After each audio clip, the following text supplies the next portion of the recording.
Kwa hivyo chukua nafasi hii ili niweze kwa nafasi hii mwafaka ya kuwakaribisha jioni ya leo ili tuweze kuendelea na somo letu, na mimi ya kwamba Mungu amekulinda na Mungu amekuwa pamoja na wewe mahali popote ambapo umekuwa, na kwa hivyo nafasi nyingine imefika ili tuweze kuendelea na somo letu la usiku wa leo.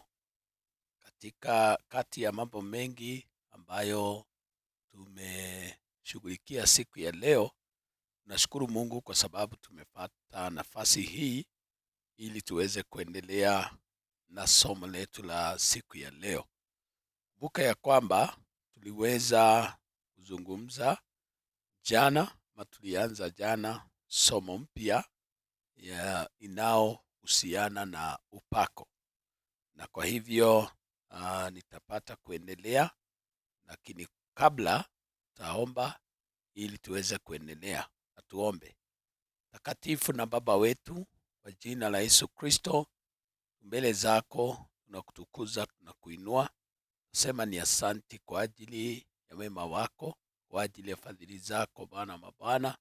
Hakuna mwingine kama wewe, unatamalaki katika maisha yetu, katika Mungu wa rehema roho zetu, na hivyo tunakuinua, sema ni asanti kwa ajili ya wema wako, asanti kwa ajili ya fadhili zako. Ni wakati mzuri ambapo tunaenda kulipokea neno lako Mungu wa rehema, na ujumbe wa siku ya leo. Ni ombi letu ya kwamba utubariki na utuwezeshe Mungu wa rehema kuendelea na kupokea upako zaidi na zaidi, tunapoendelea kujifunza kuhusu upako usiku wa leo. Kwa jina la Yesu Kristo tunaomba hata tunakushukuru. Amen. Basi Bwana ni mwema, na jana naamini ya kwamba kila mmoja wetu nakumbuka tulianza somo hili la upako, na tukaweza kuleta tafsiri ya upako. Kasema kuna upako mara mbili, ama tunaweza kutafsiri kwa njia mbili. Ya kwanza ni ile ya nje na ingine ni ya ndani. Ya nje tulisema ni ile unatiwa mafuta, ya ndani tulisema ni ile unapokea nguvu za Roho Mtakatifu za kukuwezesha kuendelea katika huduma. Tukaona Yesu aliweza kupokea aina hiyo ya upako wa ndani na akaweza kuendelesha huduma, na tuliona pia upako unatenga kwa ajili ya kazi ya Mungu, ama wale wateule wanatengwa na kutiwa mafuta.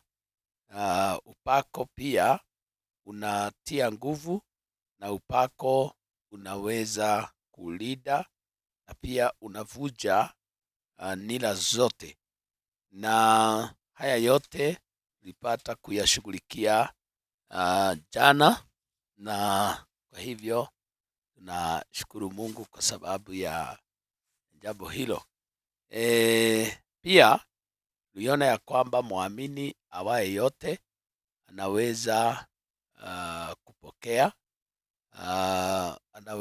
kupokea upako, na hiyo tulisoma katika waraka wa kwanza wa Yohana.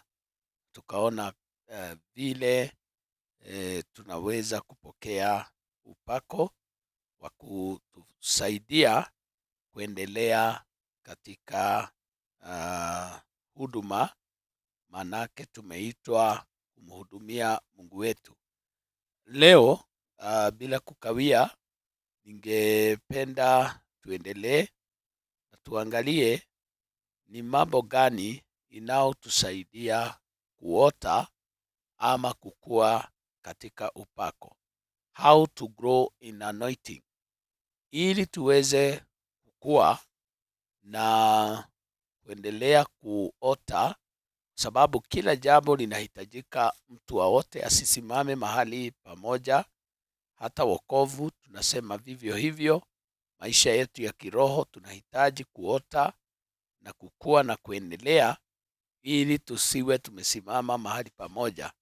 Ni nini hiyo inayotusaidia kuota ama kukua na tunaendelea tukijazwa na tukipokea upako? Katika Matendo ya Mitume 4 na mstari wa 13, the book of Acts chapter 4 verse 13, Matendo ya Mitume 4 na mstari wa 13, nasema, basi walipoona ujasiri wa Petro na Yohana na kuwajua ya kuwa ni watu wasio na elimu, wasio na maarifa, wakastaajabu, wakawatambua ya kwamba walikuwa pamoja na Yesu.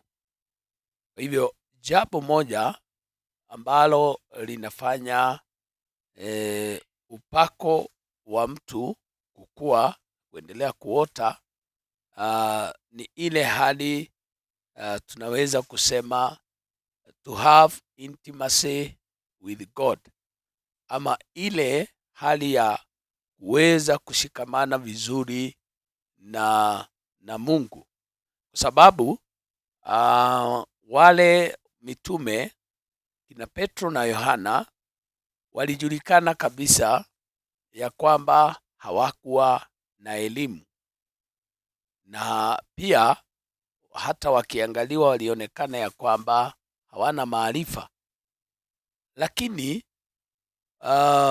walikuwa ni watu waliokuwa na ujasiri katika Injili, na pia katika huduma waliifanya vile ipasavyo, na watu walistaajabu walipoona vile wanavyofanya kazi.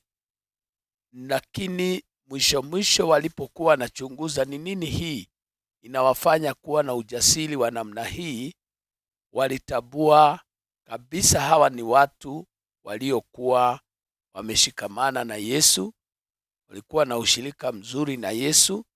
Na kwa hivyo na hata kuna wakati walikuwa wanapata nafasi ya kuwa mbele za Yesu peke yao, ina secret place, ama katika mahali ambapo walijificha pamoja na Kristo. Na kwa hivyo waliweza kupokea upako kwa njia hiyo, na wakaweza kuendeleza kazi ya huduma kwa njia kubwa.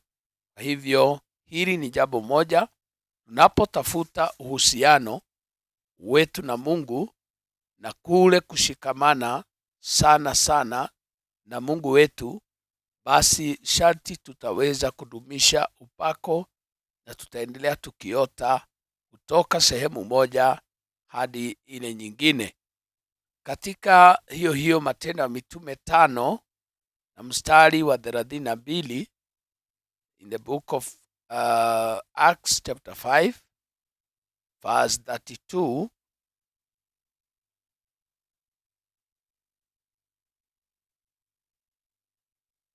nasema hivi, na sisi tu mashahidi wa mambo haya, pamoja na Roho Mtakatifu ambaye Mungu amewapa wote wamtiio. Jambo lingine ambalo linatusaidia kupokea upako na tunaendelea kukua katika ule upako ni ile tunaita obedience, ni kutii. Mtu anapokuwa mtiifu mbele za Bwana anaweza kukua katika upako. Kuna watu wengi Mungu amewasaidia kwa ajili ya kutii, wameweza kuwa watu ambao wana upako wa kipekee, kwa sababu wanamtii Mungu ambaye ndiye huachilia upako kwa wanadamu. Jambo la tatu, usome katika Luka 16 na mstari wa 10. Luka 16 na mstari wa 10. Tunaona jambo la tatu, sema la kwanza ni kushikamana na Mungu, la pili ni kutii.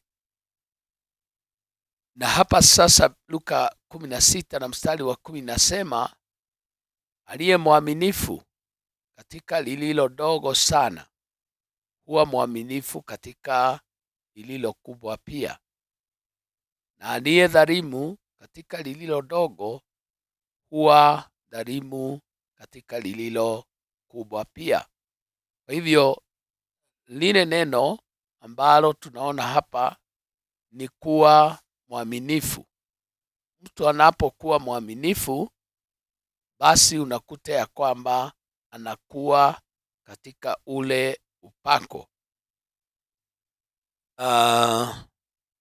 Kwa njia hiyo kuna watu wengi wamekuwa waaminifu, na kwa njia hiyo upako unaongezeka siku baada ya nyingine katika maisha yao. Katika Zaburi, tuone jambo la 4, Zaburi 51 mstari wa 17.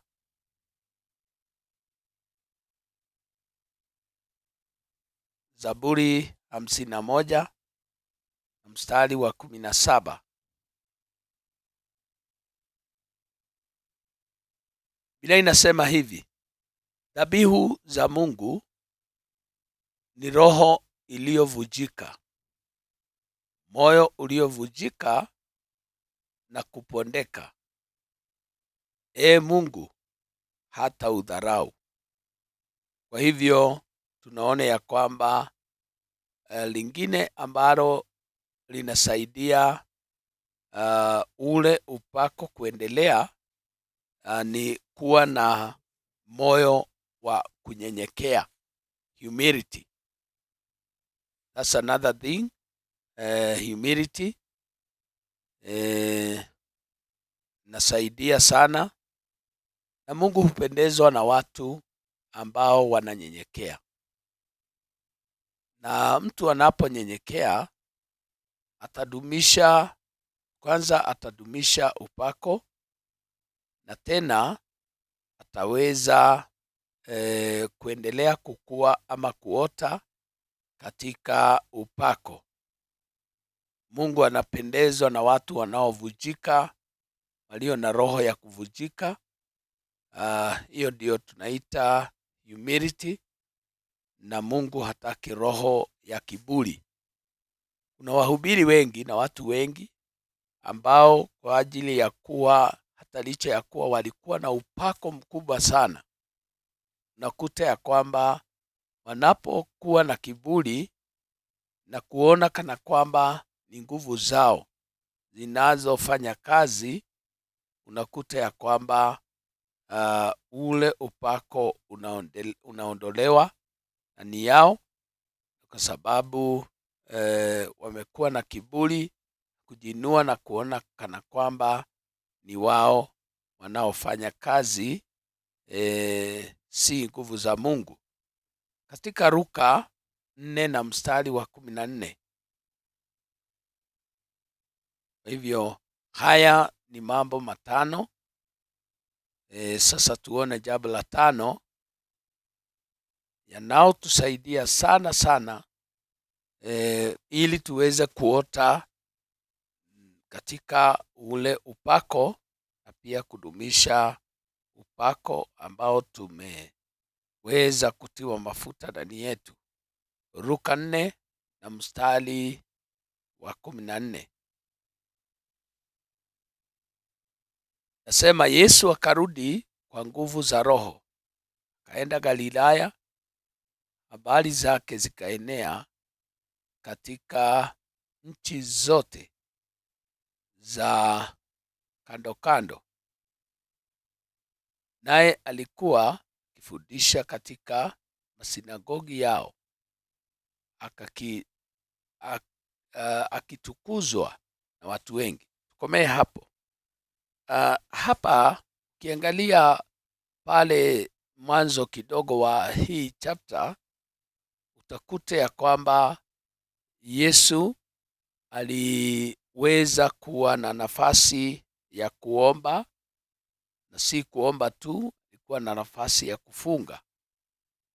Tena mtu anapo taka kudumisha ule upako na pia aendelee kuota katika ile anointing, sharti awe ni muombaji, mtu ambaye anaomba, anafunga. Hiyo inasaidia. Yesu alitafuta kwanza kufunga na kuomba kabla hajaingia katika huduma, na kwa hivyo aliweza kuendelea katika ile hali. Maombi ambayo aliomba siku 40 sio tu yaliyomdumisha katika huduma, bali katika maisha yake alikuwa anaomba, alikuwa anafunga. Tunaona hata siku moja katika kitabu cha Yohana, wakati alituma wale wanafunzi wake kwenda kununua chakula, naye akabaki pale katika chemichemi.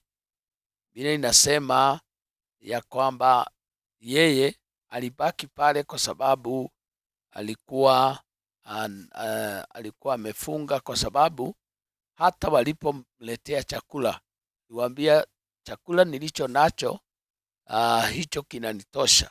Kwa hivyo mara nyingi Yesu alifunga, na pia alipoachana na watu yeye alienda kuomba, na wakati alikuwa na kesha ya maombi, na kwa hivyo aliendelea hivyo ili kudumisha upako na tena aendelee kukua katika ule upako. Kwa hivyo hizi ni nguzo 5 ama mambo 5 yanaomsaidia mtu ili aweze kudumisha ule upako.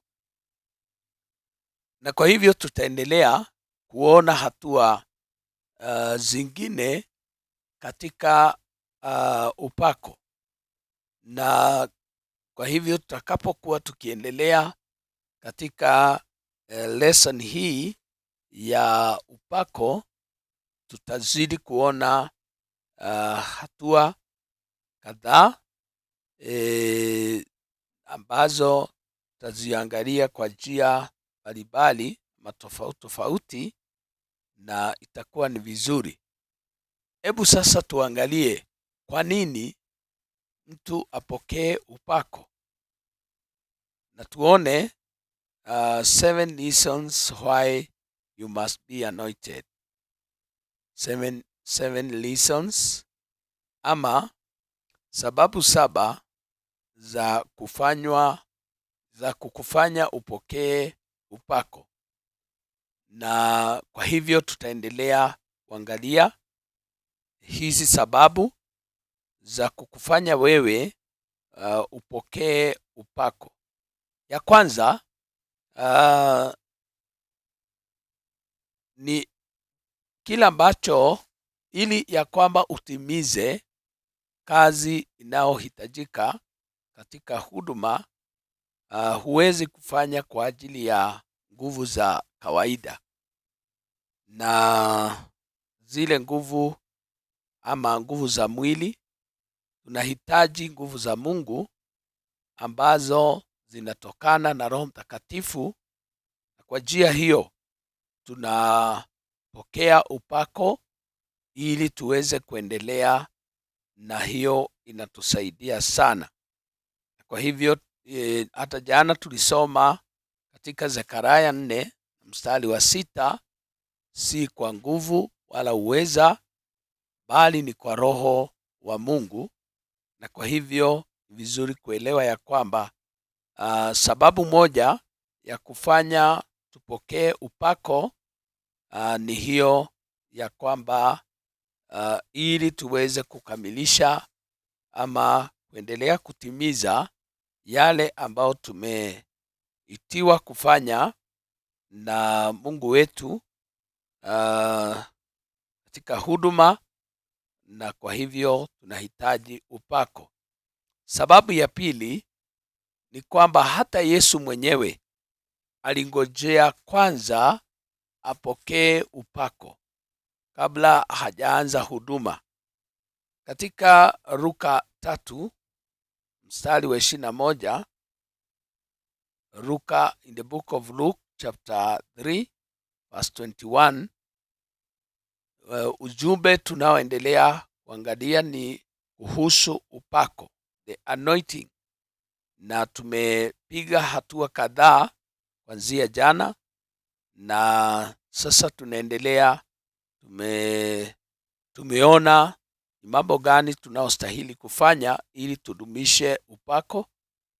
Sasa tuone ya kwamba ni hatua gani ama ni sababu gani zinazotufanya tupokee upako. Katika hiyo Luka 3 na mstari wa 21 inasema hivi: ikiwa watu wote walipokwisha kubatizwa, Yesu naye amebatizwa, naye anaomba, mbingu zilifunuka. Endelee. Roho Mtakatifu akashuka juu yake kwa mfano wa kiwiliwili kama hua.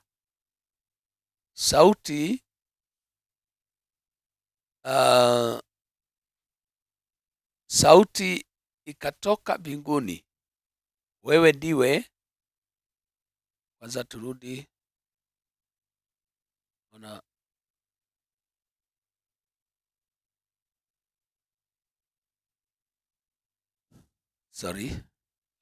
Hiyo mstari wa 22. Poleni kwa tatizo kidogo hapa. Haya, nasema hivi: Roho Mtakatifu akashuka juu yake kwa mfano wa kiwiliwili kama hua.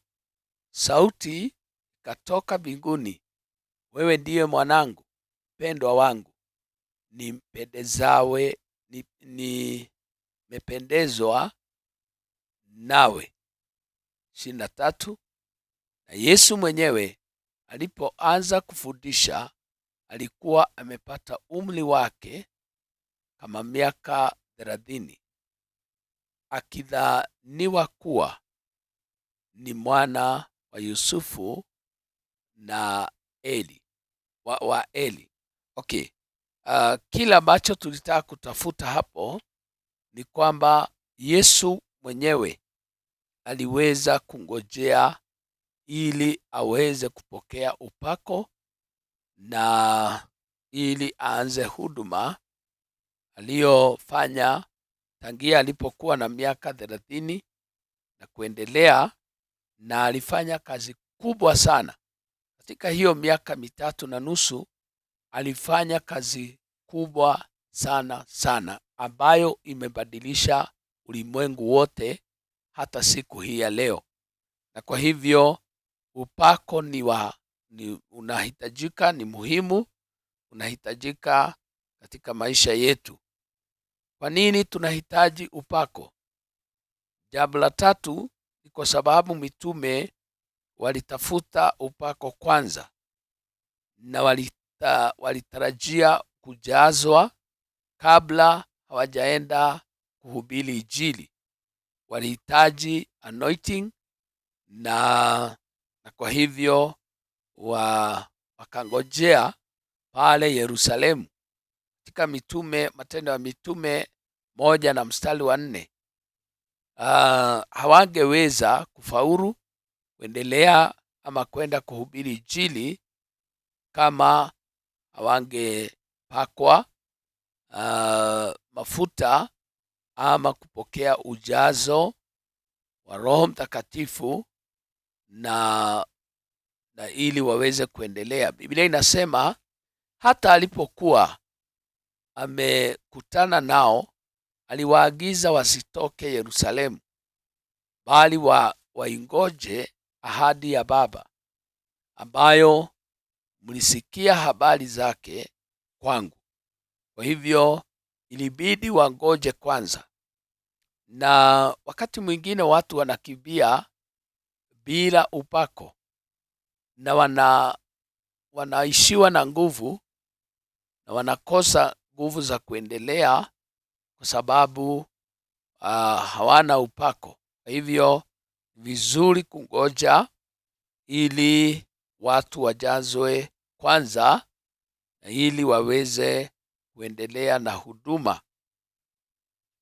Jambo la 4, tunakuta manabii kama Elisha alitamani sana ujazo. Wakati aliulizwa kwa sababu Elia anamwacha, Elia anaenda. Wakati aliulizwa ni nini hiyo angehitaji, tunaona alihitaji upako maradufu. Alihitaji nguvu ambazo zilikuwa na huyu Elia maradufu. Kwa hivyo hata yeye alitamani, aliona Elia alikuwa na upako wa hali ya juu, na kwa hivyo alitamani, sasa upako kama huu kama ungekuwa maradufu, ningefanya kazi ya Mungu kwa njia ya kipekee. Katika Wafalme wa Pili 2 na mstari wa 9, 2 Kings chapter 2 verse 9,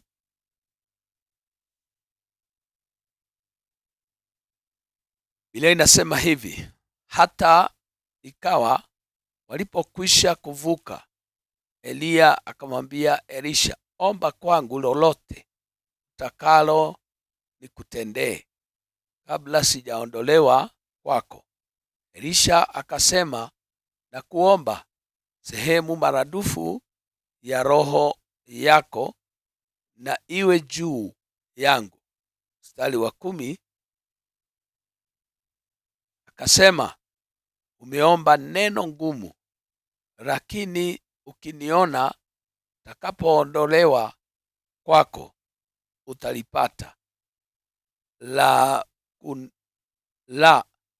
hukuniona ulipati. Kwa hivyo tunaona Elisha aliweza kuomba jambo ambalo halikuwa rahisi, kwa sababu kuwa na upako ambao ulikuwa na Elia haikuwa rahisi, maana upako unagharimiwa. Elia alikuwa na gharama kubwa katika maisha yake, katika huduma yake. Alikuwa na gharama kwa sababu ili mtu apokee upako kuna gharama yake.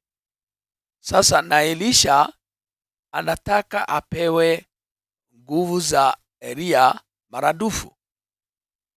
Kwa hivyo akaelezwa ya kwamba umeomba jambo ngumu, hili si jambo rahisi. Lakini akaambiwa, kwa sababu umeomba, kama utaniona nikiondolewa, basi utapokea. Kama utaniona, utalipata. Unajua, huyu Elisha alikesha sana. Alitia bidii ya kukesha katika maisha yake ili aone Elia akienda. Kwa hivyo nafikiri ya kwamba alimfuata kila mahali, maana hajui sasa kama akiniacha tu kidogo ndio ataenda. Na hakuwa na habari kabisa ataenda namna gani. Kwa hivyo akiamka tu, naye Elisha nafikiri anaamka, kianza kutembea, anatembea. Hii ilimfanya akeshe na akawa na kibarua kingumu pia, naye haikuwa rahisi. Mtu akikwambia ya kwamba dakika yoyote ninaweza kuondoka na hujui njia atakaoondoka nayo. Na kwa hivyo alikesha, na nafikiri hata alipokuwa analala alikuwa na wasiwasi sana. Na pengine wakati mwingine, hiyo ni fikira zangu, anaota Elia ameondoka, Anastuka, lakini baadaye anamkuta yuko pale. Nafikiri unaona picha hii, mtu akiwa na wasiwasi akigoja kitu. Tuseme kwa mfano, mtu anapongoja kuna gari inayokuja, akisikia gari yoyote ile inaguruma, anasema basi ndio hiyo. Na kwa sababu ana shauku, anangojea, kuna kitu anangojea. Na hata wakati mwingine watu husikia mgurumo ambao haupo. Anasikia ni kama kuna kitu kinaguruma, ni kama kuna gari imefungwa milango, na pengine hakukuwa kitu kama hicho. Hii yote ninanena kwa nini? Kwa sababu Elisha alikuwa anahitaji upako maradufu. Alikuwa anangojea kwa hamu kubwa ya kwamba mimi ningehitaji ile kazi Elia aliyofanya nifanye maradufu.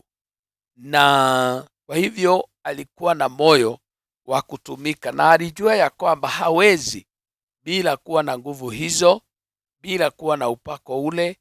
Na kwa hivyo akaambiwa, hilo utapata, lakini kama hutaniona nikiondoka, hutanipata. Uzuri ni kwamba Elia aliponyakuliwa na gari za farasi za moto, magari za moto, aliweza kuachiwa ile nguvu maradufu kama vile alivyokuwa aliomba. Na tunaona kuna kazi kubwa Elisha alifanya baada ya Elia kwenda. Tunaona kuna mambo mengi alifanya, na kwa ajili ya upako tunajua alipokutana na wale vijana 42 walipodhania ya kwamba ni mzee wa kawaida, waliona mzee aliyekuwa na kipara, pengine walifikiri huyu ni mzee tu wa kawaida kama wale wazee wengine. Na pengine hawa vijana walikuwa na mazoea, wakiona mzee anapanda wakiwa pale juu, wanamuita kipara, wanasema mambo mengi, mambo kama hayo. Kwa hivyo Elisha alipofika pale akiwa na upako ule wa hali ya juu, sasa ujue ni upako maradufu. Walipojaribu kucheza na yeye, Biblia inasema ya kwamba dubu 2 tu walitoka kichakani, wakararua wale vijana wote, wakaisha. Mtu asichezee mtu aliye na upako, maana tuliona hata jana, tuliona upako unavujavuja nira, na kwa hivyo unaweza kufanya watu wakufe. Na Mungu alisema katika Zaburi ambayo tulisoma jana ya kwamba mtu asiguze wale watiwa mafuta wake, wale walio na upako. Na kwa hivyo upako sio kitu cha kuchezewa.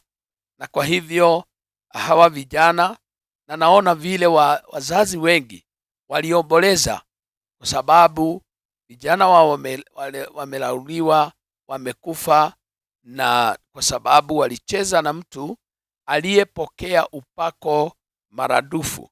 Na kwa hivyo nyakati hizi za mwisho, nyakati zetu hizi, tunahitaji upako. Tunahitaji tuendelee kukua na kuota katika upako, ili kuziwe na msaha wa katika maisha yetu ya Ukristo. Na hili mambo ambayo tunanena kwa hakika tunaona yakitimia. Kuna wakati mmoja, jambo hili nafikiri nimewahi kulitaja wakati mwingine, kukumbushe tu, bali nikukumbushe. Kuna mhubiri wetu mmoja, huwa ninalikumbuka jambo hili sana, aliweza kufanya altar call ama mwaliko, akiwa katika kongamano, akiwaita watu waliohitaji kuokoka, na alinena tu polepole watu waje. Lakini kabla hata hajamalizia, mhubiri mwingine aliyekuwa ameketi akasimama, akamwambia, tunashukuru kwa sababu umehubiri na umehubiri vizuri, na hao watu wamesikia. Sasa akaanza kuambia watu, mnajaribu kubembelezwa mje muokoke. Akaambia watu, nyinyi wakatili, nawaambia sasa mara moja, njooni kwa haraka na mje mkikimbia ili mpokee wokovu. Mimi sitawabembeleza.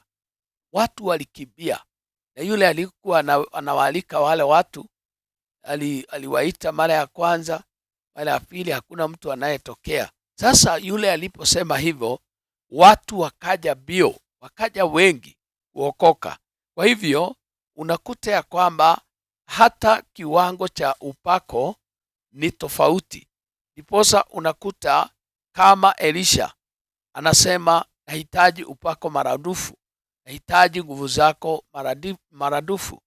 Kwa hivyo unakuta ya kwamba akiwekwa hapa na Elia ako hapa, Elisha anaweza kufanya mambo mengi kuliko Elia, kwa sababu huyu ana upako maradufu.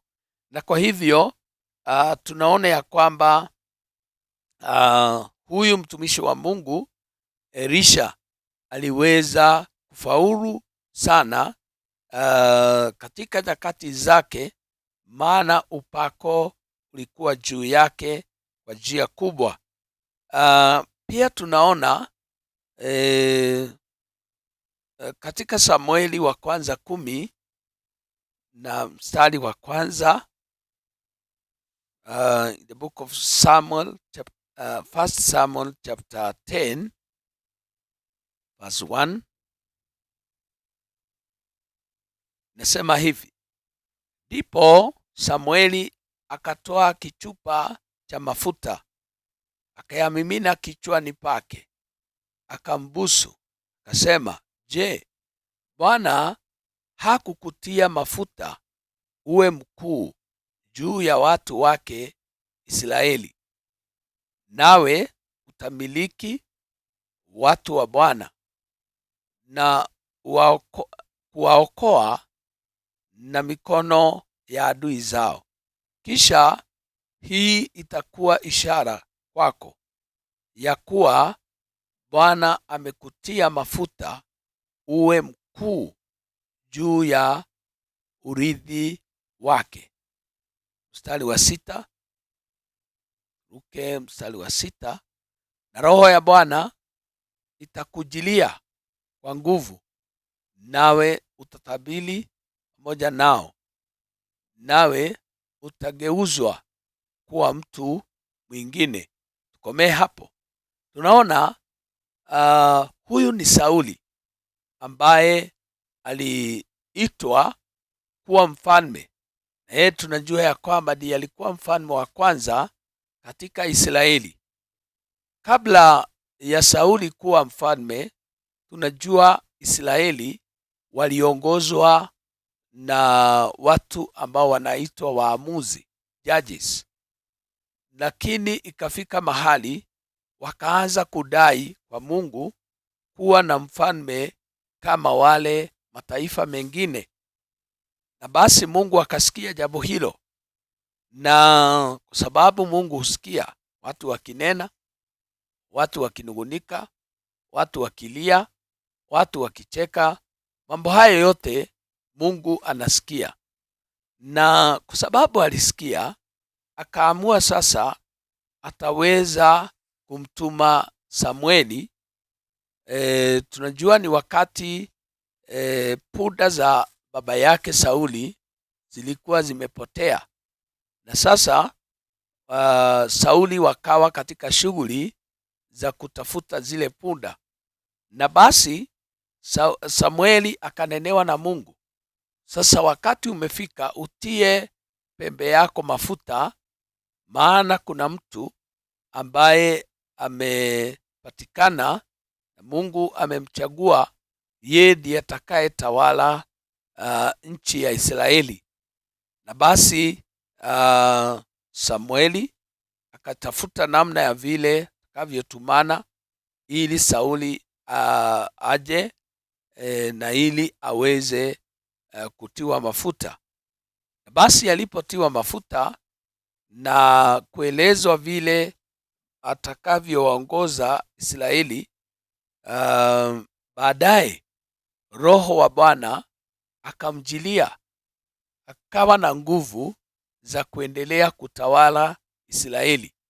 Hakuja kuwa na mfalme mwingine, kwa hivyo hakuna mtu ambaye atamuiga, hakuna mfano wowote uliokuwa mbele yake.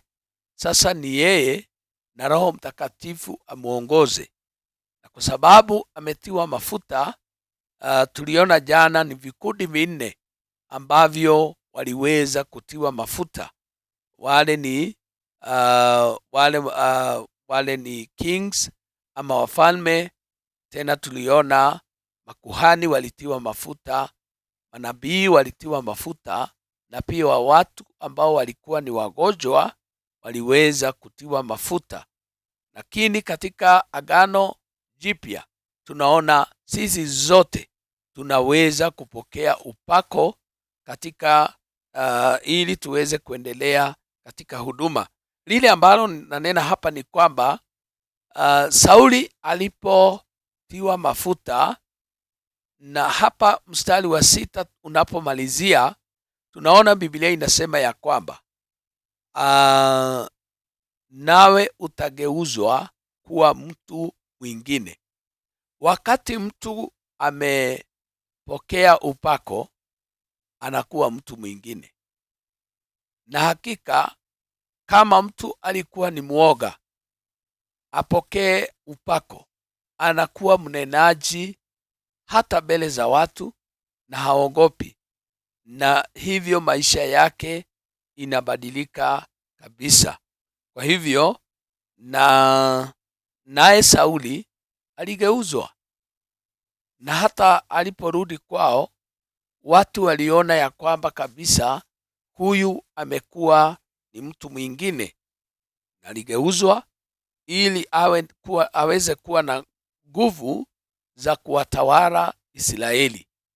Na tena tunaona, kwa hivyo huyu ni Sauli. Naangalia sababu za kufanya tujazwe ama tupakwe na upako. Na kwa hivyo tunaona hata Sauli alipakwa na maisha yake yakabadilika, na kwa hivyo nasi pia tunahitaji kubadilika. Kama kuna mtu ambaye ni muoga, abadilishwe. Kama kuna mtu ambaye anajihisi hana nguvu za kufanya kazi ya Mungu, anahitaji awe mtu mwingine, ageuzwe. Na upako hugeuza watu wanakuwa ni wengine, wanafanya kazi kwa njia ya kipekee na wanapata kuendelea kama vile Mungu anavyowasaidia. Jambo la 6, natumai tutamalizia mambo haya. Jambo la 6 ni katika Zaburi ya 51 na mstari wa 11.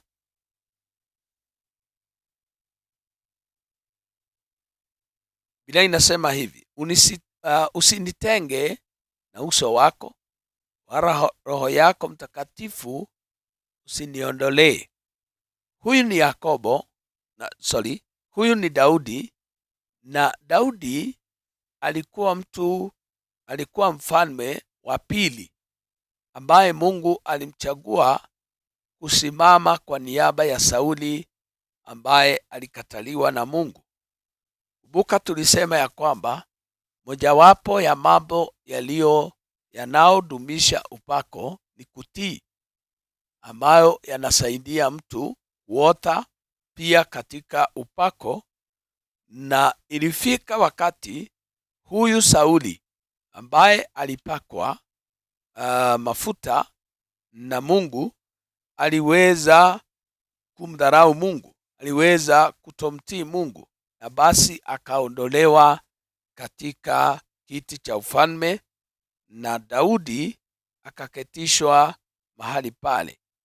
Na sasa kuna wakati Daudi naye alimwasi Mungu, lakini baadaye akahurumiwa kwa njia ya kusamehewa na ili aweze kuendelea katika utawala wa Israeli. Na Mungu akamtumia.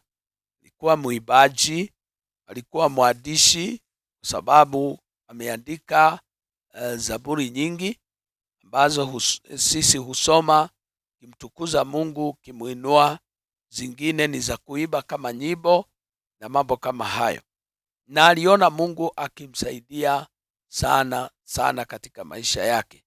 Kwa hivyo lililoko ni ya kwamba hata Daudi ambaye alikuwa ni mfalme alitafuta upako. Kwa hivyo hata kama mfalme alitafuta upako, sisi ni nani je tukose kutafuta upako katika maisha yetu ili tuweze kuendelea? Mungu alimfunulia zaburi nyingi, kaweza kuzinakili. Mungu alimsaidia hata akiwa mfalme akaweza kudumisha ushirika wake na Mungu. Na kwa hivyo tunakuta katika lineage ya kuzaliwa kwa Kristo, Daudi anapatikana pale, na kwa hivyo ni vizuri kuelewa ya kwamba tunahitaji upako. Na sasa tusome katika Exodus ama Kutoka, neno la mwisho la usiku wa leo, Kutoka 33 na mstari wa 15. Exodus 33 verse 15 all through to 19. Tusome na tuweze kueleza kwa haraka tunapoendelea kumalizia usiku wa leo. Biblia inasema hivi: naye akamwambia, uso wako usipokwenda pamoja nami, usituchukue kutoka hapa, kwa maana utajulikanaje kuwa nimepata neema mbele zako, mimi na watu wako? Sio kwa sababu unakwenda pamoja nasi, hata mimi na watu wako tutengwe na watu wote walio juu ya uso wa ardhi wa nchi. Bwana akamwambia Musa, nitafanya na neno hili ulilolinena, kwa maana umepata neema mbele zangu, nami nakujua jina lako. Nasema, nakusihi unionyeshe utukufu wako. Nasema, nitapitisha wema wangu wote mbele yako, nami nitawatangaza jina la Bwana mbele yako, nami nitafadhili yeye nitakaye fadhili, nitamrehemu yeye nitakaye rehemu. Hata tukikomea hapo, Musa alipokuwa anaongoza wana wa Israeli, jua ya kwamba haikuwa kazi rahisi. Pia naye alihitaji nguvu za Bwana, alihitaji hata uwepo wa Mungu. Na alimweleza Mungu siku hii ya kwamba sisi hatutatoka hapa, hakuna mahali tutaenda bila wewe. Kwa hivyo alihitaji nguvu za Bwana, alihitaji upako, alihitaji presence ya Mungu ama uwepo wa Mungu ili wapate kuendelea na hiyo safari. Maana Mungu mwenyewe ndiye alijua nchi ambao wanaenda na vile watakavyotangulia kuingia katika kila mji. Walihitaji Mungu sana. Kwa hivyo nataka kusema usiku wa leo, hata nasi tukitafuta kuwa na upako wa Mungu, basi kuna mambo mengi tutaweza kutekeleza. Kuna udhaifu mwingi tulio nao sisi kama wanadamu, tunaweza kuushinda ili tuweze kuendelea kufaulu katika kazi tunaoifanya.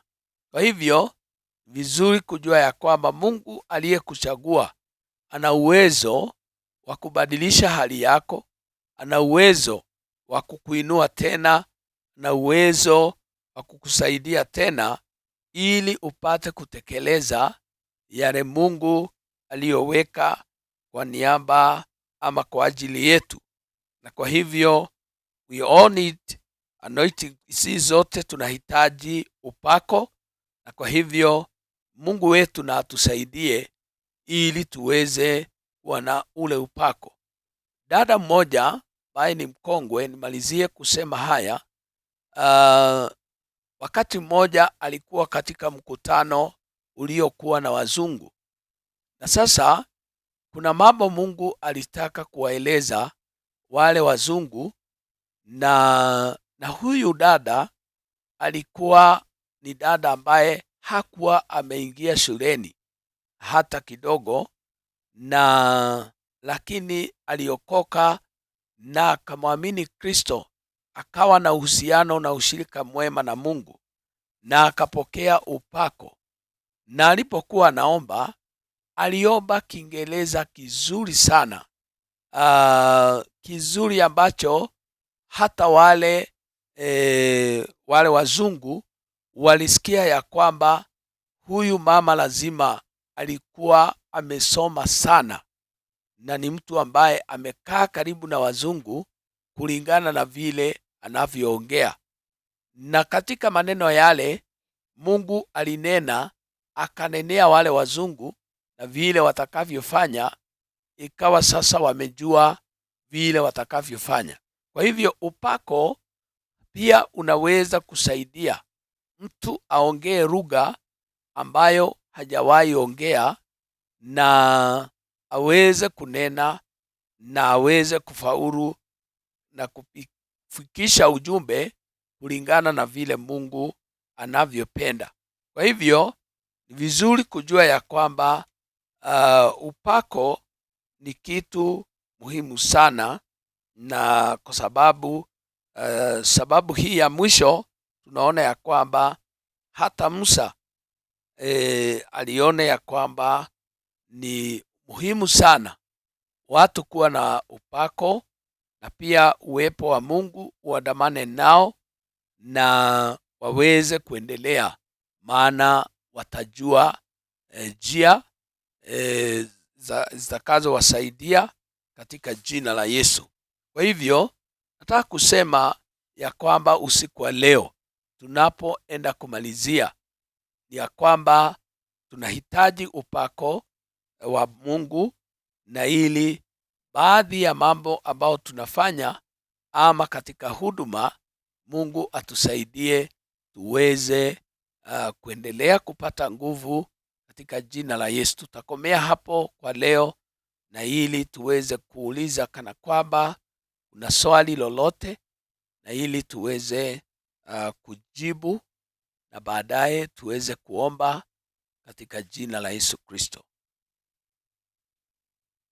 Njia ni ile ile, huwa tunangojea kama kuna mtu ambaye atawasilisha swali lolote, na ili tuweze kumalizia.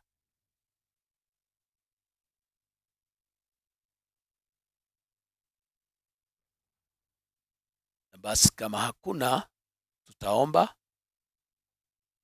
na itakuwa ni vizuri. Sasa tunaenda kuomba, tuongozwe katika ombi la kufunga jioni ya leo, na Mungu awabariki sana kwa ajili ya vile ambavyo tumekuwa nanyi usiku wa leo. Karibu. Tuamini tuombe. Baba, katika jina la Yesu tunaliinua jina lako, tunalihimidi jina lako. Asante kwa wema wako, asante kwa fadhili zako, asante kwa upendo wako na ukarimu wako, Bwana wa rehema. Oh yes. Tunakushukuru kwa nafasi ambayo umetupa jioni ya leo, tukazidi kujifundisha habari zako na habari za neno lako. Na ninaamini ya kwamba Bwana, neno lako litapata nafasi katika maisha yetu katika jina la Yesu Kristo. Oh yes. Tusaidie kufanya mambo tupasa kufanya, na ili tuzidi kukua katika upako, Bwana wa rehema, na ili tuzidi kuongezeka na kuwa hodari katika jina takatifu la Yesu. Amen. Kutekeleza kazi ambayo umetuitia na tukaweza kufanya tukiwa na nguvu na uweza na msaada wa Roho Mtakatifu katika jina la Yesu Kristo. Yes. Bwana, ninaomba ukatuumbie ndani yetu mioyo ya uaminifu, mioyo inayonyenyekea katika jina la Yesu Kristo. Tusaidie hata kuzama katika maombi na hata katika kufunga na mambo yote katika jina la Yesu Kristo. Amen. Ninaamini ya kwamba Bwana wa rehema utatuongoza, kwa sababu bila wewe Bwana wa rehema sisi hatuwezi. Tunahitaji msaada wa Roho Mtakatifu, na ili Bwana wa rehema tukaweza kuishi maisha yanayokupendeza katika jina la Yesu Kristo. Usiku wa leo tunaomba Bwana ukatulinda, ukatuficha hadi tutakapopatana siku ya kesho, tukaendelea kulisoma neno lako katika jina la Yesu Kristo. Pokea utukufu wote, pokea sifa zote katika jina takatifu la Yesu Kristo ninaomba na hata kuamini. Amen. Amen. Amen. Mungu awabariki sana usiku wa leo. Tutaonana kesho panapo majaliwa ya Mungu. Mungu azidi kuwatenda mema. Asanteni.